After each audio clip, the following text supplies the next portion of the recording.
জুলাই আগস্টের গণঅভ্যুত্থানে মানবতাবিরোধী অপরাধ ও গণহত্যার অভিযোগে ক্ষমতাচ্যুত প্রধানমন্ত্রী শেখ হাসিনার বিরুদ্ধে তদন্ত প্রতিবেদন চূড়ান্ত করেছে আন্তর্জাতিক অপরাধ ট্রাইব্যুনালের তদন্ত সংস্থা।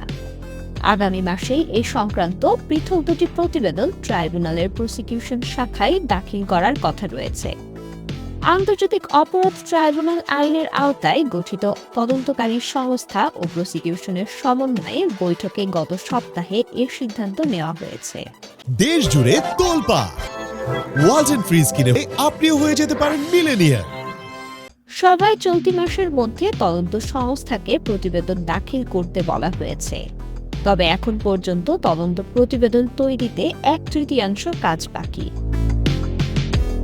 তদন্ত সংশ্লিষ্ট সূত্রে জানা গেছে, গত 15 বছরে রাষ্ট্রের সর্বোচ্চ পদে থেকে নানা ধরনের অপরাধের প্রধান হিসেবে বিচারের প্রথম ধাপে শেখ হাসিনাকে অভিযুক্ত করা হচ্ছে। পাশাপাশি 2024 সালের জুলাই আগস্টের মানবতা বিরোধী অপরাধ ও গণহত্যার সরাসরি নির্দেশদাতা হিসেবেও থাকছেন সাবেক এই প্রধানমন্ত্রী। মানবতা বিরোধী অপরাধ ও গণহত্যার পৃথক দুটি প্রতিবেদন শিগগিরই প্রসিকিউশন বিভাগে দাখিল করবে তদন্তকারী সংস্থা।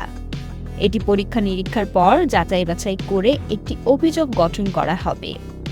সংশ্লিষ্টরা বলছেন, জুলাই আগস্ট গণ অভ্যুত্থানের পর এই প্রথম কোনো মামলার তদন্ত প্রতিবেদন দাখিল করা হচ্ছে। শেখ হাসিনা বর্তমানে ভারতে আশ্রয়ে রয়েছেন। তদন্ত সংশ্লিষ্টরা বলছেন, 2009 থেকে 2024 পর্যন্ত টানা 15 বছর শেখ হাসিনা ছিলেন প্রধানমন্ত্রী। সরকার প্রধান হিসেবে সবকিছুই তার একক নির্দেশে সংগঠিত হয়েছে। এখানে তাকে সুপিরিয়র কমান্ড হিসেবে রাখা হচ্ছে।